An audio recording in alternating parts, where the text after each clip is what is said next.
Por duhet ta kuptojmë edhe aspektin tjetër, çka është lënje e namazit. Ka disa lloje të lënjeve.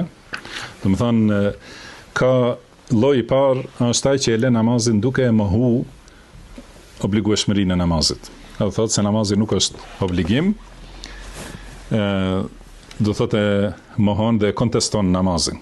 Grupi i dytë, ai që e lë namazin për shkak të harresës ose ndonjë arsye sheriatike. Grupi i tretë, ai që e lë namazin duke refuzuar ta zbatojë, do të thonë të nënshtrohet namazit. Edhe pse nuk e mohon se është obligim. Do thotë ka njeri që thot, po, është obligim, po nuk du të falem.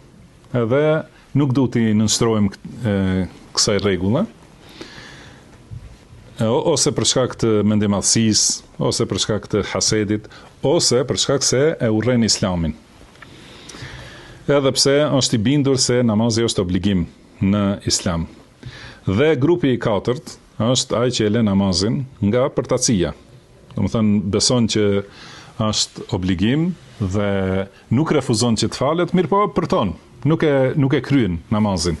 Do të thënë, këto janë 4 lloje të lënjes së namazit. Kuptohet lloji i parë që e mohon obligueshmërinë e namazit, ai është kafir. Për këtë nuk ka ihtilaf, do të thënë askush prej dietarëve nuk ka mendim ndryshe. Për atë që nuk e fal namazin se ka harru, për shembull se ka hyrë dhe ka kalu koha e namazit, ose ka zënë gjumi, ose nuk ka vetdije, ose do të thënë prej arsyeve sheriatike, ky njeri është i arsyetuar, i justifikuar dhe nuk dënohet për lënien e namazit. Ai njeri që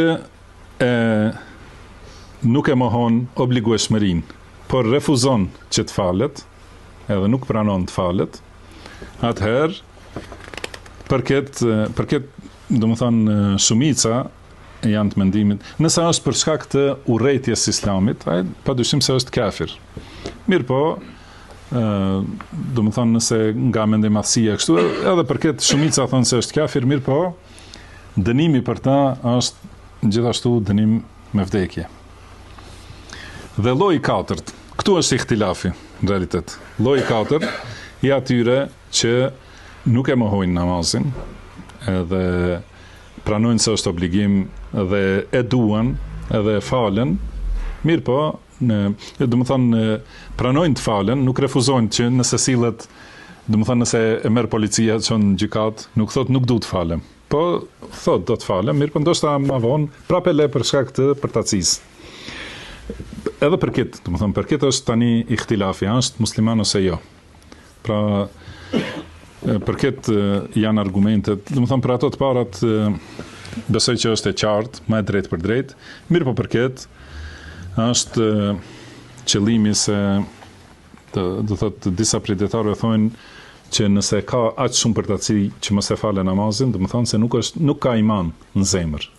E disa thonë se kjo tregon se ka iman, mirë po ka mangësi, do të thonë të madhe të imanit, edhe ka imanin shumë të mangët dhe të vogël, edhe prandaj nuk llogaritet se është mosbesimtar.